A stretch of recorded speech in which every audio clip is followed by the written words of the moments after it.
Mesdames et messieurs, bonjour. Nous y sommes, ou presque. Le coup d'envoi du mondial 2018, c'est dans quelques jours seulement, soit exactement le 14 juin 2018. Un mois de folie et de passion à vivre pour l'actualité et pour l'histoire. 11 stades, 32 équipes, 64 matchs, des milliers de spectateurs, des milliards de téléspectateurs et d'internautes attendent de vivre avec frénésie la plus grande fête de football au monde. La FIFA et la Russie sont prêtes. À DNews TV et à Source Africa TV, nous le sommes également pour vous faire vivre l'événement. Bienvenue dans notre studio de DNews TV à Abidjan, c'est en Côte d'Ivoire. Deux invités pour ce magazine, Nena Nkwema et Lebel Ngoran. Nena est une fan de football, elle est avec nous. Lebel est consultant en relations russo-africaines. Nena, bonsoir. Bonsoir. Alors, vous n'êtes pas, vous, à votre première Coupe du Monde, vous en avez fait depuis. Merci de m'inviter. C'est encore un plateau télé d'anniversaire pour moi, au fait, parce que c'est bientôt mes 20 ans en Côte d'Ivoire. Et pour la petite histoire, je suis arrivée en Côte d'Ivoire un certain mercredi, 10 juin 1998. C'était le coup d'envoi de Coupe du Monde que la France accueillait, et ce jour, Brésil jouait l'Écosse. Alors j'arrive dans un pays que je ne connais pas, je dépose mes bagages et j'ai fini de regarder le match. Et les gens disent, mais il y a la dame qui devrait venir du Nigeria. Je dis, ben, je suis là depuis 90 minutes, mais j'ai regardé le ballon avant. Voilà comment je suis arrivée en Côte d'Ivoire. Et je suis heureuse de participer, de suivre. J'ai une longue histoire avec le foot. Je jouais dans mon petit lycée de jeunes filles. Ensuite, je soutiens les équipes. Et maintenant, je suis fan officielle. Et ça me fait plaisir de suivre la passion du foot et laisser la passion du foot me suivre aussi. Allez, on reviendra tout à l'heure à cette passion. Lebel, vous êtes consultant, ça signifie quoi juste consultant de sociétés russo-africaines? Bonjour Fernand, consultant de sociétés russes africaines veut dire qu'en fait j'interviens avec des sociétés russes qui veulent faire le pont avec l'Afrique. Je suis précisément représentant de Global Security, qui est une entreprise russe de la sécurité pour l'Afrique de l'Ouest. Et j'aide aussi certaines entreprises de presse comme Sputnik, qui est l'agence officielle russe, à travailler dans la sous-région.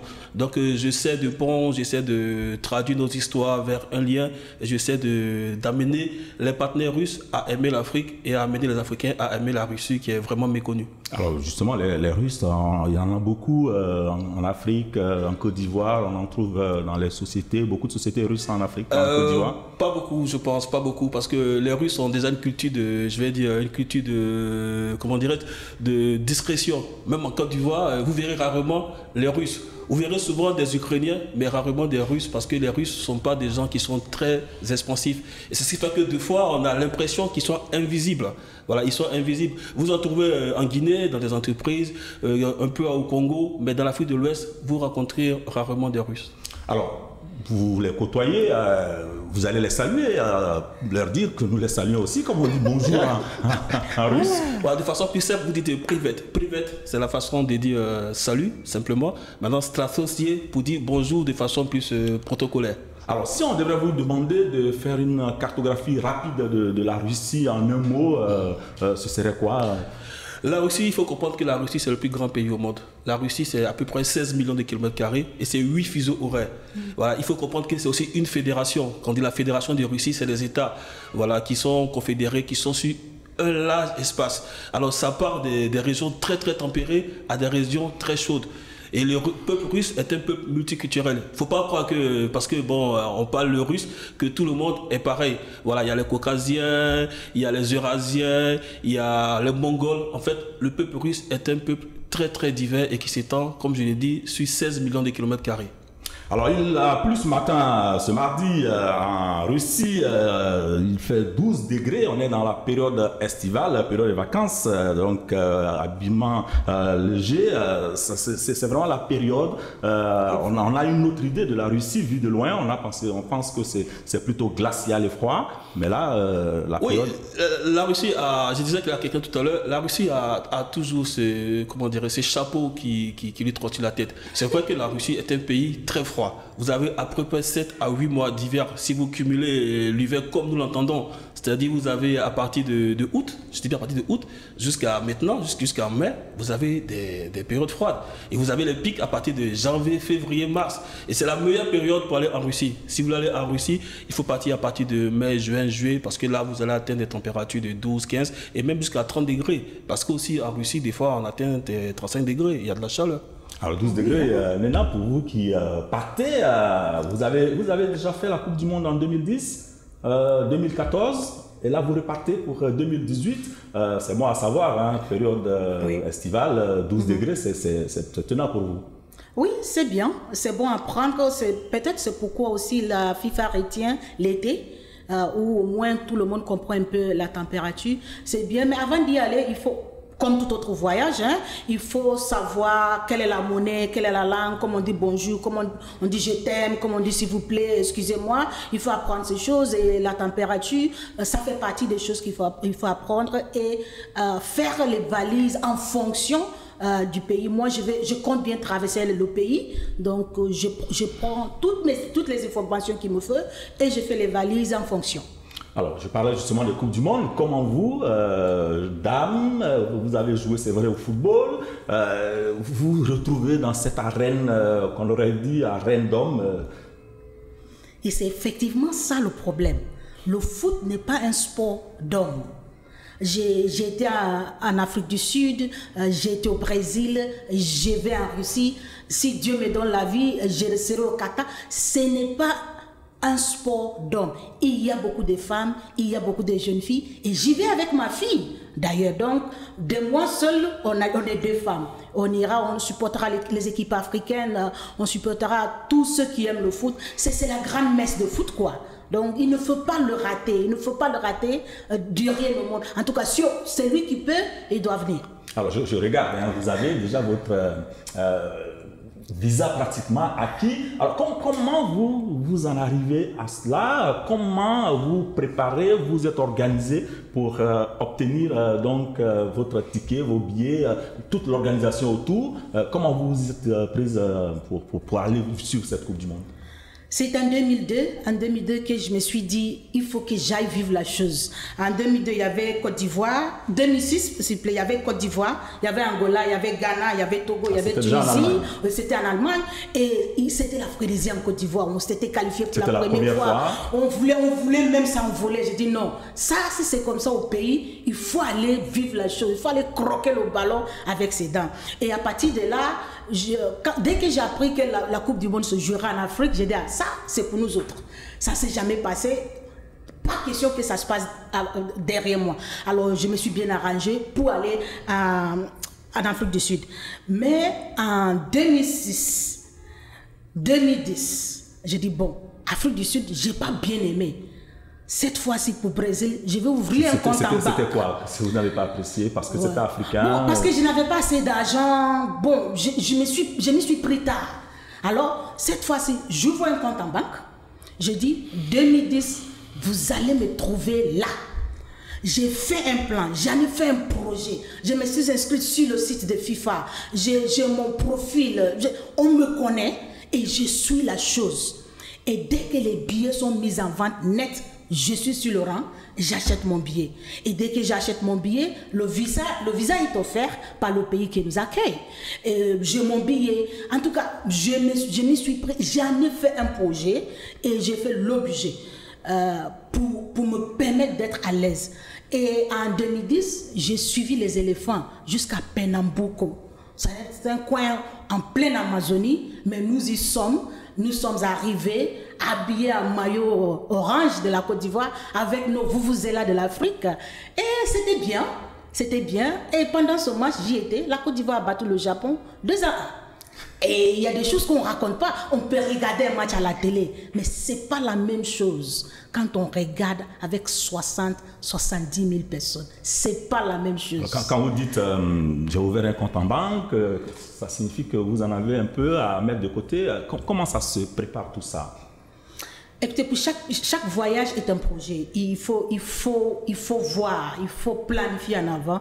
Ça tient à quoi? Il y a d'abord le billet d'avion, d'accord? Pour se déplacer du pays X à un pays Y, il faut prévoir le billet d'avion. Pour nous qui voyageons beaucoup, je cotise les miles de la compagnie aérienne pour que je puisse avoir assez de miles pour me permettre d'avoir un billet gratuit. Donc, je paye que les taxes. Voici une astuce. Et ensuite, il y a les tickets de match, à proprement dit. Quand on ouvre, les tickets sont toujours moins chers quand on les achète tôt. Donc, le premier jour qu'on a ouvert, c'est le premier jour que j'ai acheté. Et j'ai acheté mes billets, match Nigeria-Argentine, à 50 000 plein de francs. C'est pas cher. Donc, il faut acheter le billet très tôt. Dès que vous avez le billet, à partir du numéro de votre billet ou de numéro attribué, vous êtes déjà dans le système de FIFA. Toute autre chose devient plus facile. Et là, dès que j'ai mon billet des matchs Argentine-Nigeria, j'ai ce visa. Avant, on nous faisait les visas gratuits, mais la Russie a innové. La Russie dit pas besoin d'aller au stade, pas besoin d'aller à l'ambassade, pas besoin de faire des dossiers. Il suffit que vous mettez le numéro de votre billet, c'est-à-dire le numéro de votre identité, et vous télémontez une photo d'identité et votre carte vous est donnée. Donc ça, c'est la carte officielle d'une fan FIFA. Ça me permet d'arriver en Russie 10 jours avant et d'y rester jusqu'à 10 jours après les matchs. Ça me permet de voyager d'une ville à l'autre ville tant que je tiens un ticket de match gratuitement. Cet après-midi, on vient de me balancer mon ticket de train qui m'amène de Moscou à Saint-Pétersbourg. C'est gratuit. Le visa est gratuit, le séjour est gratuit. Donc vraiment, c'est une fête. Et voir la Coupe du Monde comme des dépenses n'est pas bien. Les retombées dépassent largement les sacrifices. C'est l'idée qu'on a quand vous en parlez avec une telle passion. On a envie de dire, si ce n'est pas indiscret, à combien ça peut s'élever le budget d'une phase finale à titre personnel comme ça? J'en ai pour 2 matchs, Moscou et Saint-Pétersbourg. J'en ai pour 7 jours de séjour. Et l'hôtel, prise en charge, tout, ça n'a pas dépassé 1 million de francs CFA.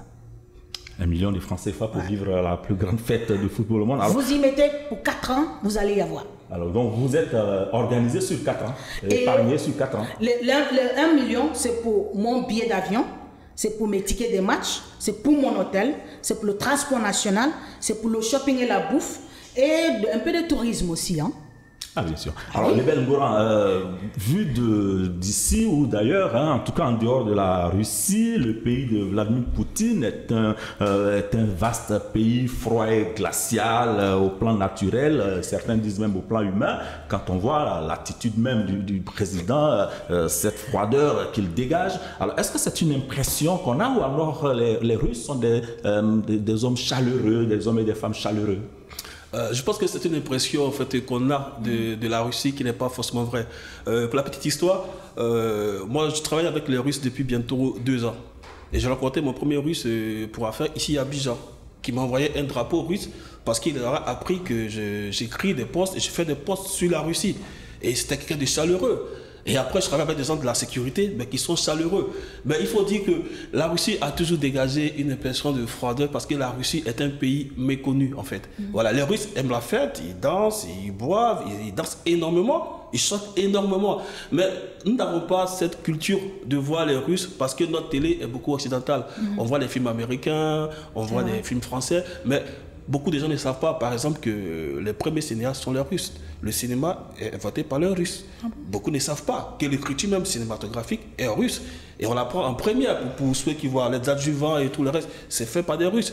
Et les écrivains russes sont méconnus. Et ça part de là, et ça part aussi de la Seconde Guerre mondiale qui a été un grand tournant avec le reste du monde. Et puis après, de tout ce qu'on a pu connaître comme guerre froide qui a séparé en fait le monde. Et même maintenant, on a tous cette impression. Et là, je finis avec l'attitude du président Poutine qui comment dirais-je, qui du fois titille les gens. En fait, les Russes ont des partie, comment dirais-je, ont une histoire qui est très très compliquée. En fait, les Russes ont une histoire très compliquée et chez eux, le commandement ou les tâches officielles ne demandent pas en fait de sentimentalisme. C'est-à-dire, vous verrez par exemple rarement les filles du président Poutine, sa femme, et même des officiels comme Sergei Lavrov, vous verrez difficilement les femmes. Les Russes ont ce principe. Mais ça n'empêche pas que certaines vidéos, le président Poutine, il fait du judo, il joue du hockey sur glace, et il rigole. Mais dans sa fonction, évidemment, il a toujours cette, je vais dire, cette raideur, entre guillemets, qui est vraiment due à leur conception du pouvoir. Mais les Russes, pour en finir, sont des gens qui aiment manger, ils mangent énormément. Les Russes mangent énormément. Bon, ils boivent, je vais dire aussi, énormément.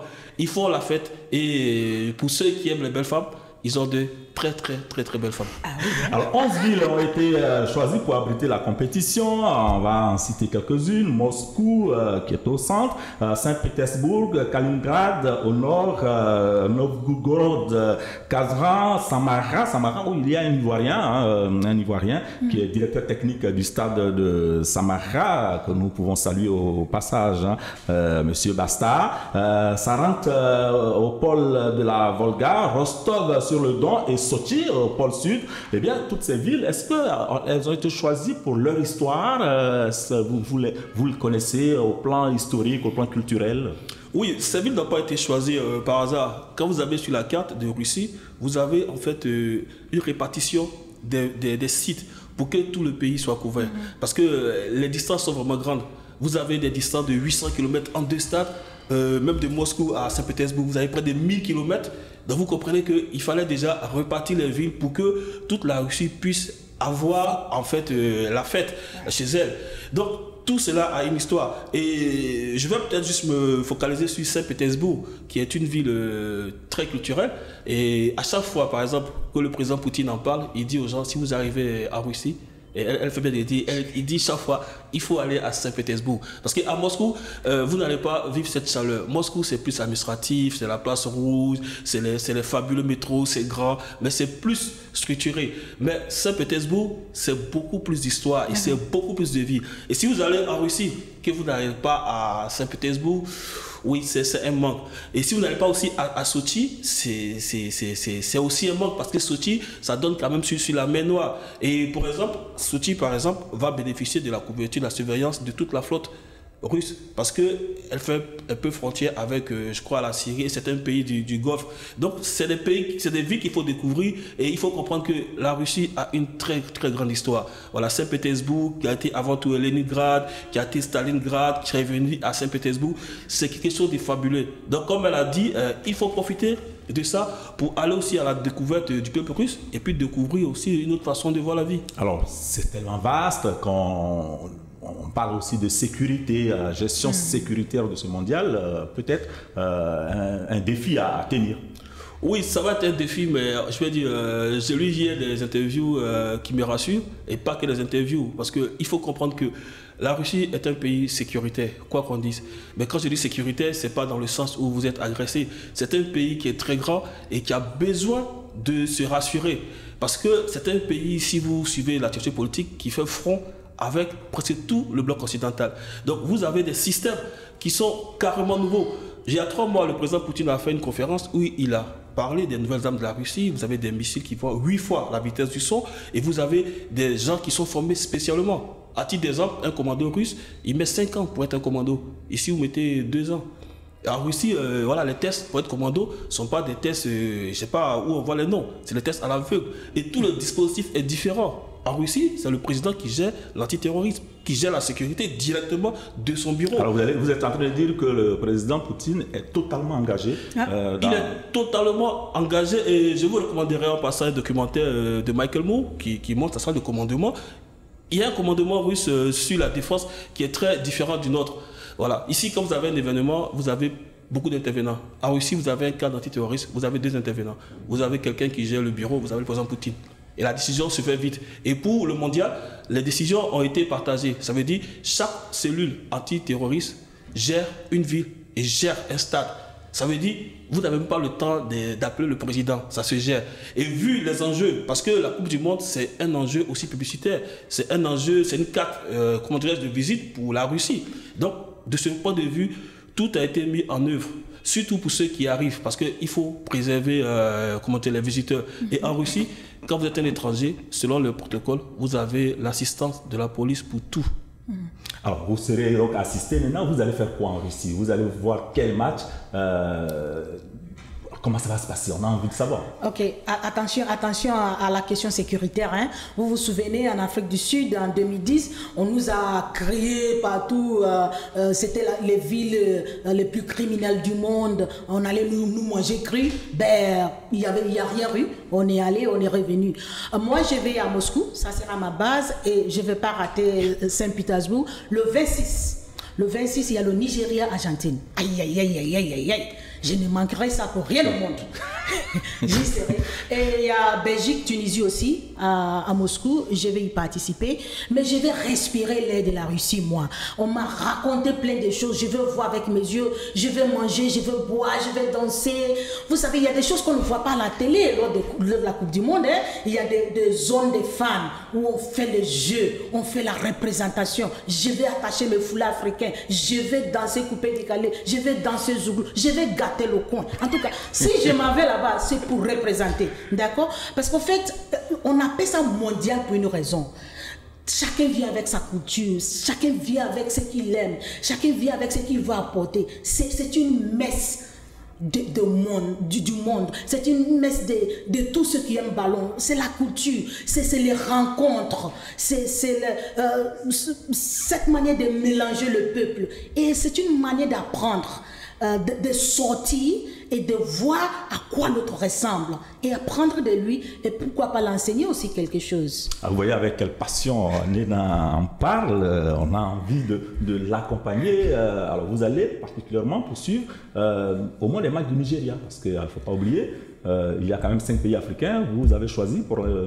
Moi je soutiens tous les pays africains, je collectionne les maillots, je les ai chez moi, je vais les porter, chaque jour je m'habillerai en maillot africain, je vais faire mes foulards africains, je vais m'habiller aux couleurs africaines, je vais apporter les drapeaux africains, je veux représenter l'Afrique, je serai ambassadrice plénipotentiaire de mon continent que j'aime. Alors il faut noter, les tickets continuent d'être vendus sur le site de la FIFA. La FIFA a d'ailleurs diffusé un communiqué ce jour pour indiquer que c'est le site fifa.com/ticket seul qui est le site officiel pour les opérations de billetterie, parce qu'il y a des sites qui mènent des opérations, et donc la FIFA a d'ailleurs porté plainte contre un de ces sites devant les juridictions en Suisse pour indiquer aux fans qui voudraient vraiment participer à ce mondial qu'il faut faire très très attention et acheter les tickets sur le site officiel de la FIFA. Alors on est en train de dire, le Bengoran, que malgré tout ce qu'on pourrait craindre, rien ne devrait perturber la sérénité russe, notamment au plan sécuritaire. On devrait pouvoir faire une fête à ce mondial russe. Je pense que les garanties sont prises, et c'est pas de maintenant, hein, parce que comme le disait un ami, il me dit la sécurité ne se fait pas le jour où il y a l'événement. La sécurité s'est fait avant.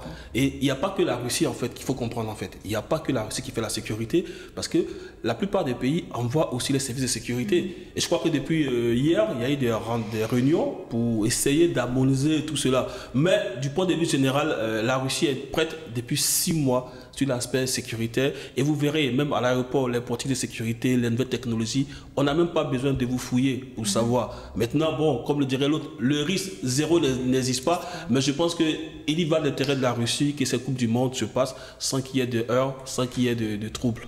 Alors à tous les deux, j'ai envie de dire merci, qu'on a déjà dévoré le temps qui nous est imparti. Juste vous dire que la fête commence. Ah oui, pour le grand bonheur de chacun de nous, nous et sommes de prêts. La jeunesse africaine. Et donc vous avez dit, vous partez quand? Je pars lundi. Vous quittez lundi, donc vous allez vivre la fête, aussi bien pour la Côte d'Ivoire que pour toute la jeunesse. On sent que vous y allez pour la fête. En tout cas, merci beaucoup. Le mondial est ainsi lancé sur les antennes de D-News TV et de Source TV Africa. C'est un immense plaisir que nous prendrons de vous servir ce mondial. Ensemble, faisons notre mondial. Bonsoir.